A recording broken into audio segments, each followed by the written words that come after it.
గోవు పవిత్ర ప్రాణి. గోవు ఒక అద్భుత శక్తి. గోవు జగన్మాత. గోవు మనకి ఎన్ని విధాలా ఉపయోగిస్తుందని మనం అన్ని విధాలా చాలా తెలుసుకున్నాం.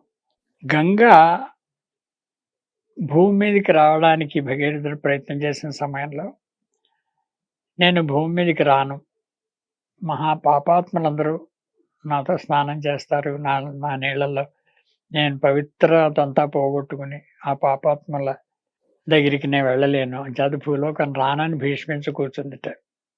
అప్పుడు బ్రహ్మగారు, నీలో ఎంతమంది పాపాత్ములు స్నానం చేసినా కూడా, ఒక్కసారి ఒక గోవు వచ్చి నీ నదిలో నీళ్లు తాగితే, దాని పాదం నీ నీ నీళ్ళల్లో మోపితే పవిత్రురాలైపోతావు నువ్వు. అంచేత నువ్వు రావాలని చెప్పి ఆయన గో గంగా నదిని తీసుకొచ్చేట్టు భూమి మీదకి. అంటే జలాన్ని కూడా పవిత్రం చేయగల శక్తి గోమాతలో ఉంది. అలా అది అంచేత అది దాని ఎంగిలే. ఇప్పుడు దాన్ని గోకి దాన్ని ముట్టుకుని, లేకపోతే దాన్ని పేడాది తీసి, మనం ఏదో శుభ్రం అని చెప్పి చెయ్యి కడుక్కొని శుభ్రపడుతున్నాం అని అనుకోవద్దు. దానికి ఏదైనా అన్నం ఏదైనా గడ్డి తినిపించామనుకోండి మన చేత్తో, ఆ చెయ్యిని కడుక్కోవద్దంటాడు.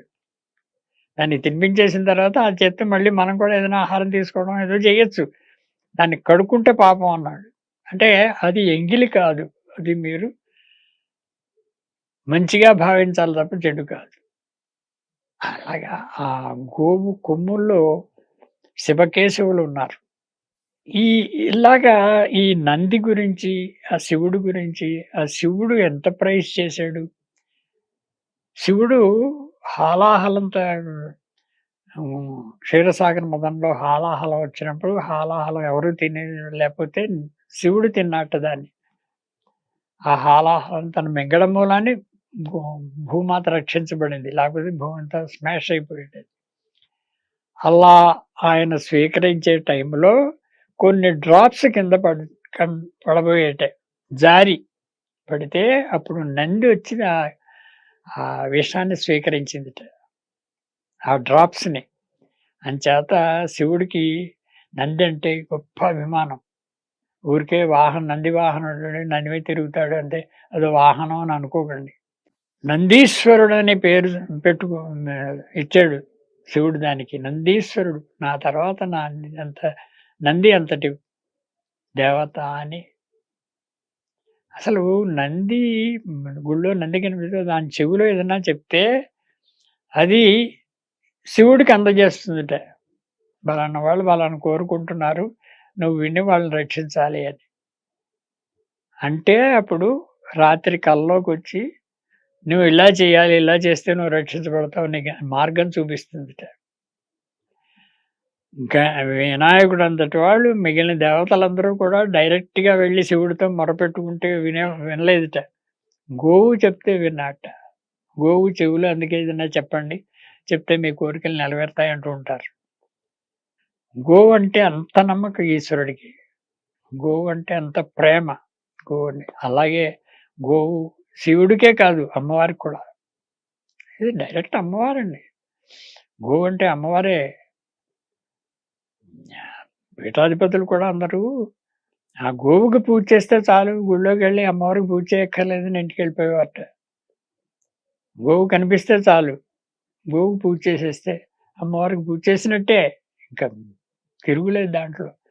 అలాగా అందరూ కూడా చెప్తారు దాని గురించి. గోవు గురించి ఈ తన తన ఏదన్నా పొరపాటున తన విషం ఏదన్నా తిన్నా కూడా అది తనలోనే ఉంచుకొని, తన గర్భంలో ఉంచేసుకొని, తనిచ్చే పాలల్లో కానీ, తనిచ్చే గోమయంలో కానీ, తనిచ్చే గోమూత్రంలో గాని ఆ విషాన్ని మనకు ఇవ్వదు. మనకి ఏ హాని జరగకుండా ఉండాలని దాని ఉద్దేశ్యం కాబట్టి విషాన్ని కడుపులోనే దాచుకుంటుంది. ఆ విషాన్ని మనకివ్వదు. మన పాలల్లో ఇవ్వదు. నిజంగా తింది కదా! డైజెస్ట్ అవుతుంది కదా! మనలాగా మనం మనుషుల్లాగా అని అనుకోకూడదు. అదిచ్చే ఏ పదార్థంలోనూ కూడా విషం ఉండదు. ఇది సైంటిస్టులు రుజువు చేశారది. అంచేత అంతటి పరోపకారి దాన్ని మనం నోరు లేని జంతువు అనేది అడగలేదని దాన్ని మనం సేవ్ చేయకుండా అది చంపేస్తుంటే, దాన్ని కొడుతూ ఉంటే ఊరుకోకూడదు. కర్రతో అలా కొట్టడం కూడా పాపం దాన్ని. అంత పవిత్రత. బండి కట్టినప్పుడు కూడా చేత్తో అలా గట్టిగా కొట్టకూడదు దాన్ని. కర్రతో కొట్టకూడదు. దాని మీద ఎక్కి కూర్చోకూడదు ఆవు మీద. దాని పాద ధూళే అంత పవిత్రమైందంటుంటే, దాన్ని ఇంకో విధంగా ట్రీట్ చేస్తామా మనం. ఎంత దాని పవిత్రతని అర్థం చేసుకోకపోతే చాలా అనర్థాలున్నాయి. గోశాలలు మెయింటైన్ చేసేటప్పుడు గోవు గురించి ఎవరన్నా రూ. 10 ఇస్తే దాన్ని గడ్డి కొని పెట్టండి అని రూ. 10 ఇస్తే ఆ రూపాయి నువ్వు మిగిల్చుకోకూడదు. అది అడుగుతుందంట్లే రూ. 10 మనం ఖర్చు పెట్టుకుందాం అంటే మహాపాపం అది. గోవుకి ఇచ్చిన పదార్థాల్లో మనం ఉపయోగించుకోకూడదు. దానికే ఖర్చు పెట్టాలి. మనమే ఇంకా దానికి ఇవ్వాల్సిన అవసరం ఉంది. దాన్ని పోషించవలసిన అవసరం ఉంది. ఏ విధంగా చూసినా కూడా గోవుని మనం సర్వ విధాల మన శాయశక్తులా మనకి తెలుసుండి ఏ అపరాధం చేయకూడదు గోవు విషయంలో. అలా చేసినప్పుడే గోవు మనని రక్షిస్తుంది. భగవంతుడు శ్రీకృష్ణ పరమాత్మ ఆరాధ్య దేవత గోవు. ఈ మధ్యన గోగీత అని భగవద్గీతలాగా గోవు గురించి ఒక గీత తయారు చేశా. తయారు చేసిందంటే నేను చేసింది కాదు. వేదాల్లో ఉండే శ్లోకాలను తీసుకొని, పురాణాల్లో ఉండే శ్లోకాలను తీసుకొని, గోవు యొక్క ఇంపార్టెన్స్ ఎంతుంది, గోవు ఎంత గొప్పది అని చెప్పే ఒక 1 అవర్ ప్రోగ్రామ్. ఆ శ్లోకాలు దాని భావం. ఘంటసాల గారి భగవద్గీత విన్నట్టు ఉండాలి అనే ప్రయత్నపూర్వకంగా కావాలని అందరికీ జనాలకి తెలియాలని ఆ శ్లోకాలు తీసుకుని దాని భావం తీసుకుని గోగీత అని ఒక రికార్డింగ్ చేయించాం. మెడ్రాస్ నుంచి వాసురావు గారు మ్యూజిక్ డైరెక్టర్ని తీసుకొచ్చాం. సాలూరు వాసురావు గారిని, బిఏ నారాయణ గారిని విజయనగరం నుంచి పాడేయని తీసుకొచ్చి ఇక్కడ రికార్డ్ చేసి గోగీత అందరికీ ఉపయోగించాలి. భగవద్గీతలో గోవుని గురించి తెలుసుకోవాలి. అది మనమే కాదు, దేశ విదేశాల్లో మన అన్ని రాష్ట్రాల్లో బాగా ఉండాలని చెప్పి హిందీలో, ఇంగ్లీష్‌లో కూడా దాన్ని గోగీతను తయారు చేసి ప్రచారం చేస్తున్నాం. ఆ గోగీతని ఈ ఇంటర్నేషనల్ ఫిల్మ్ ఫెస్టివల్స్‌కి వాటి పంపిస్తున్నాం. అందరికీ తెలియాలి అంతే.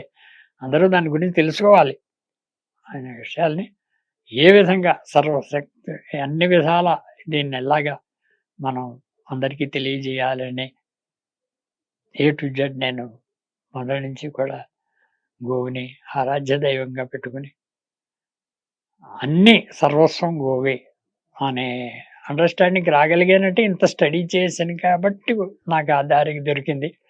అలాగే ప్రతి వాళ్ళు కూడా మారాలి. గోవు గురించిన విషయాలు తెలుసుకోవాలి. మీరందరూ బెనిఫిట్ అవ్వాలి. గోవు మిమ్మల్ని రక్షించాలి. గావో రక్షతి రక్షితః.